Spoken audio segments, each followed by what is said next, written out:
यदि आप श्री कृष्ण के भक्त हैं और श्री कृष्ण द्वारा दिए गए ज्ञान को सुनना या पढ़ना पसंद करते हो तो आप बिल्कुल सही जगह पर आए हो। और जो भी भक्त पूरी श्रद्धा के साथ भगवान श्री कृष्ण की सेवा करता है उसे भगवान श्री कृष्ण के आशीर्वाद से संसार के हर सुख प्राप्त होते हैं। श्री कृष्ण अपने सच्चे भक्तों का साथ नहीं छोड़ते और उनका आशीर्वाद हमेशा उनके साथ बना रहता है। आत्मा न तो जन्म लेती है और न ही मरती है। आत्मा अमर है जो मुझे सर्वत्र देखता है और सब कुछ मुझ में देखता है। उसके लिए न तो मैं कभी अदृश्य होता हूँ और न वह मेरे लिए अदृश्य होता है। एक अनुशासित व्यक्ति अपना तथा समाज व देश का विकास कर सकता है। शिक्षा और ज्ञान उसी को मिलता है जिसमें जिज्ञासा होती है। मनुष्य को जीवन की चुनौतियों से भागना नहीं चाहिए और ईश्वर की इच्छा जैसे बहानों का प्रयोग करना चाहिए। आत्मा ज्ञान की तलवार से अपने हृदय से अज्ञान के संदेश को काटकर अलग कर दो। उठो, अनुशासित रहो। जो पैदा हुआ है उसकी मृत्यु भी निश्चित है, जैसे जो मृत है उसके लिए जन्म। इसलिए जिसे बदल नहीं सकते उसके लिए शोक मत करो। अच्छे कर्म करने के बावजूद भी लोग केवल आपकी बुराइयां ही याद रखेंगे। इसलिए लोग क्या कहते हैं इस पर ध्यान मत दो। तुम अपना कर्म करते रहो। सत्य कभी दावा नहीं करता कि मैं सत्य हूँ, लेकिन झूठ हमेशा दावा करता है कि सिर्फ मैं ही सत्य हूँ। गलतियाँ ढूंढना गलत नहीं है, बस शुरुआत खुद से होनी चाहिए। अच्छी नीयत से किया गया काम कभी व्यर्थ नहीं जाता और उसका फल आपको ज़रूर मिलता है, जिससे किसी को कष्ट नहीं पहुंचता तथा जो अन्य किसी के द्वारा विचलित नहीं होता। जो सुख दुख में भय तथा चिंता में समभाव रहता है वह मुझे अत्यंत प्रिय है। स्मृति भ्रम हो जाने से मनुष्य की बुद्धि नष्ट हो जाती है और बुद्धि का नाश हो जाने पर मनुष्य खुद अपना ही नाश कर बैठता है।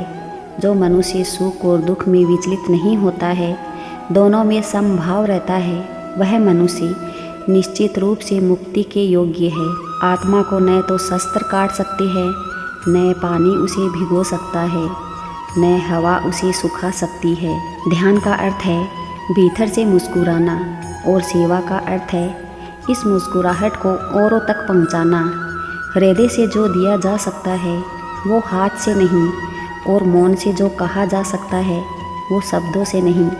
समय और भाग्य दोनों परिवर्तनशील है, इन पर कभी अहंकार नहीं करना चाहिए। सुकून संसार की सबसे महंगी वस्तु है जो केवल आपको प्रभु की भक्ति से ही मिलेगी। मनुष्य की मानवता उसी समय नष्ट हो जाती है जब उसे दूसरों के दुख में हंसी आने लगती है। अगर भगवान तुम्हें ज़्यादा इंतज़ार करवा रहा है तो तैयार रहना, वो उससे कई ज़्यादा देने वाले हैं जितना तुमने मांगा था। मन को प्रभु के साथ जोड़ दो। जहाँ प्रभु जाए वहाँ मन जाए और जहाँ मन जाए वहाँ प्रभु साथ रहे।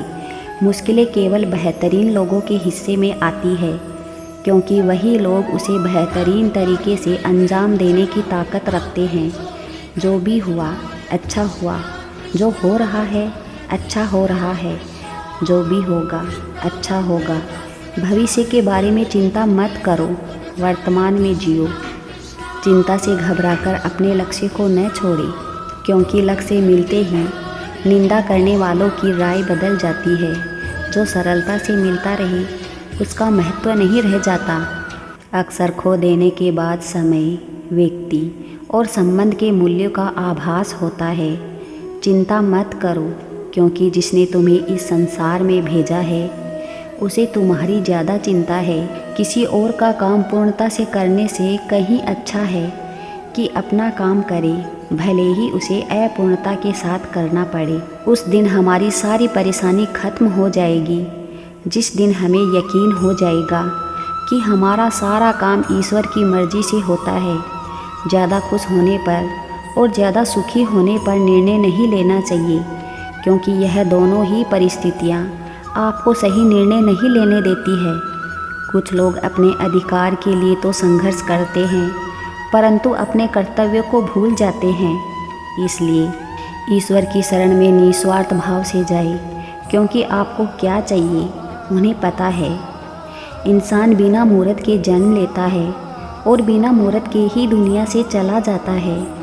फिर भी इंसान अच्छे मुहूर्त के पीछे भागता रहता है। अगर विचार हमारे अच्छे हो और व्यवहार हमारे सच्चे हो तो कोई भी कार्य बुरा नहीं हो सकता। अगर आप क्रोध के समय थोड़ा सा धैर्य रख ले तो आप कम से कम 100 दुख भरे दिनों से बच सकते हैं। जीवन में सब कुछ खत्म होने जैसा कुछ भी नहीं होता।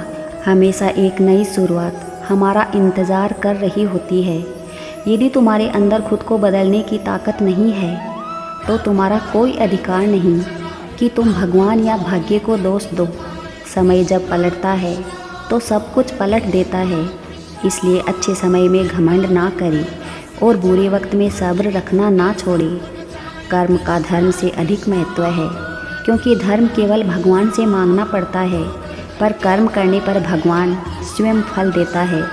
अभिमान को आने मत दो, स्वाभिमान को जाने दो, क्योंकि अभिमान आपको उठने नहीं देता और स्वाभिमान कभी गिरने नहीं देगा। जो मनुष्य सभी इच्छाओं व कामनाओं को त्याग कर ममता रहित और अहंकार रहित होकर अपने कर्तव्यों का पालन करता है, उसे ही शांति प्राप्त होती है। जय श्री कृष्ण।